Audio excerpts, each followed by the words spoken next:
creates this attachment is our past. What creates this attachment is the narratives that we have.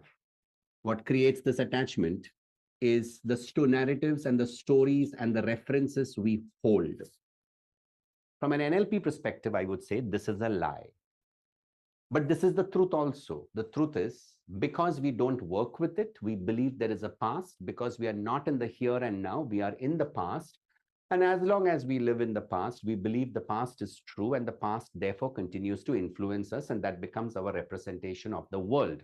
That becomes the world view, and that becomes the filter through which we see this world. And this attachment style creates relation.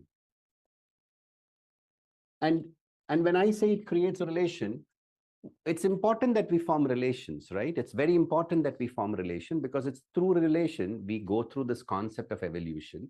And like I say, relation is the only way with which we grow, we adapt, we sustain, we trust,